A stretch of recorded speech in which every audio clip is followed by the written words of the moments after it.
Assalamualaikum semua. Lama kita tak bersua kat dalam YouTube channel aku.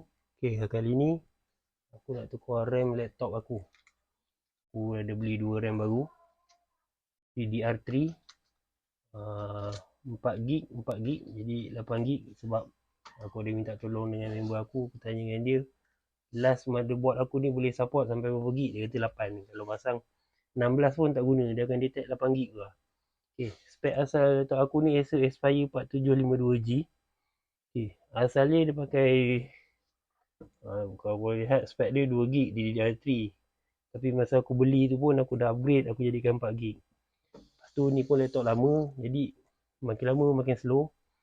Jadi kita nak try buat pembaruan sikit lah, bagi dia laju sikit. Kita akan tukar RAM kat laptop ni. Benda simple je, boleh buat sendiri. Tapi siap bab ni, bab palatau ni memang aku suka lah buat benda sendiri ni. Kita balikkan laptop ni. Kat belakang laptop ni ada 3 skru ni. 1, 2, 3. Buka dia 3 skru ni dulu.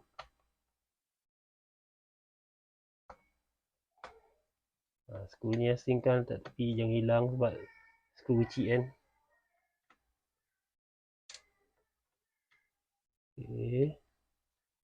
Settle buka skru dia 3.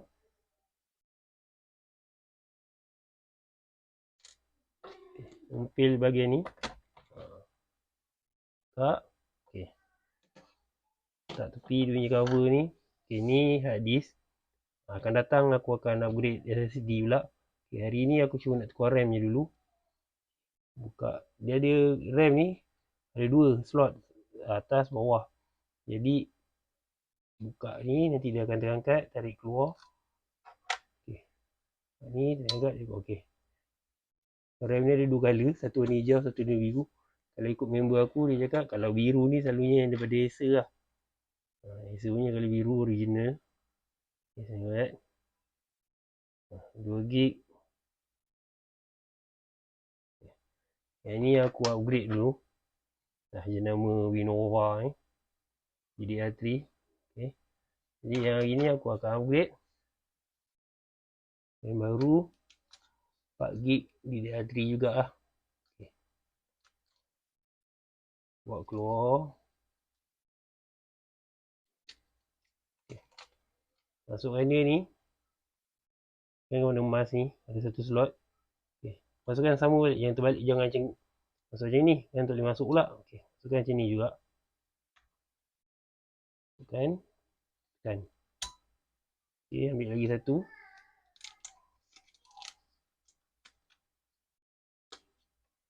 Sama juga. Masukkan dekat dia punya slot.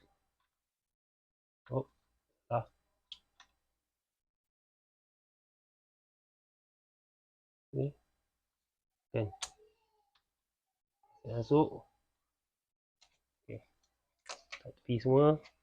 Pasang balik cover dia.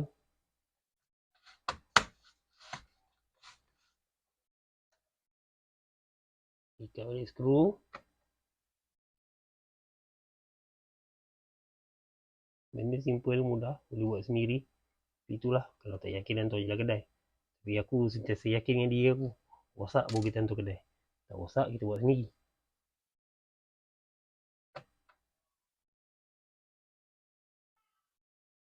Siap. Kita try boot up.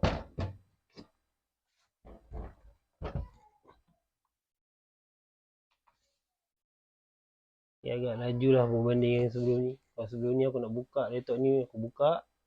Aku siap boleh pergi mana-mana dulu, datang balik. Baru dia masuk dekat ni, Windows. Kalau tak, masuk.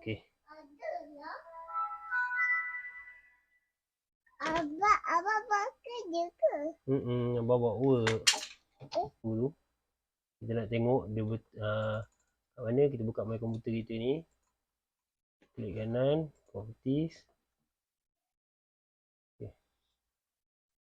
Install memory RAM 8GB.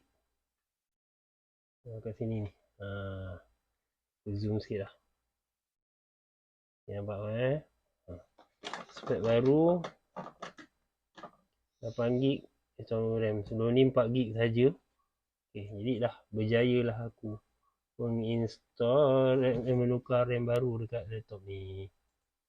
Sehingga kita jumpa lagi untuk video seterusnya. Bye.